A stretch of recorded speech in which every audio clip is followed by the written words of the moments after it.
This is the walkthrough for question number 3 from the June 2013 OCR Unit 1 B1 paper. This question 3 says it shows that the number of cases and the number of deaths of 4 different types of cancer in the UK in 2008. So you've got a table of numbers here, and what you're trying to do is you're trying to make sense of it so that you can then answer some questions on it. So it says, in this study, lung cancer is the most common cancer in both males and females. The lifestyle of a person can greatly affect the chance of getting lung cancer. What changes might someone make in order to reduce, to their lifestyle, in order to reduce the risk? So the first one is the obvious one that I think everybody could get, which is stop smoking. But to get the second mark, you then have to have a second part for specifically for getting for reducing risk of lung cancer. There are lots of different things here. You could avoid asbestos. You could even eat lots of fruit and veg. Okay, having lots of vitamins can reduce your risk of cancer all round. It's not enough to say stop smoking and avoid any exposure to passive smoking. That's because that's pretty much the same thing said twice.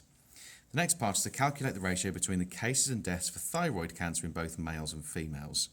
So if we look at thyroid cancer, for the ratio of cases and deaths, so if we look at the cases for males, you've got 558 with 138 deaths. And for females, you've got 1,596 cases, resulting in 216 deaths.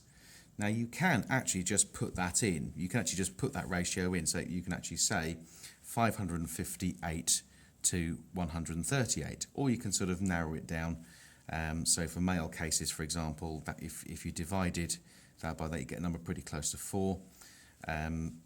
You could say 4 to 1, but it's probably easiest to just put it straight in. 558 to 138, and do the same for female. 1596 to 216.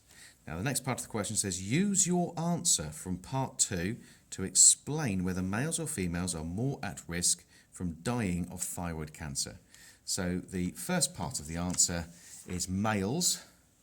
But you don't get a mark for that bit. You get the mark for the reason. So it's males. And the reason being is the ratio is smaller. That means that if you're male and you're diagnosed with thyroid cancer, you have a higher likelihood that you will die from it. Part B then says the treatment of cancer has been improved by the research of Sir Paul Nurse. Sir Paul Nurse is a scientist who investigated cell division in yeast. In 1980, his research produced results that were unexpected. He found that an increase in cell numbers was due to delayed cell death rather than more rapid cell division. For some time, he thought this experiment was flawed. After repeating his experiment, he still got the same results.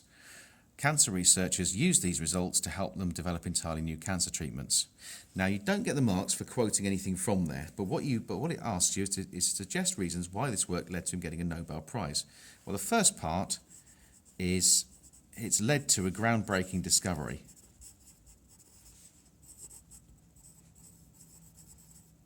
So that's the first part. So it's a groundbreaking discovery. The fact that it needed a new way to think about cancer, or to think about the results.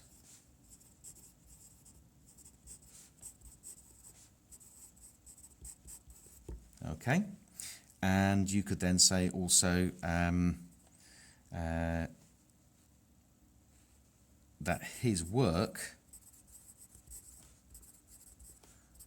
was used to develop new ways to cure cancer. Okay? New ways to cure cancer. It's actually really new approaches Okay, so that's how you answer question number 3.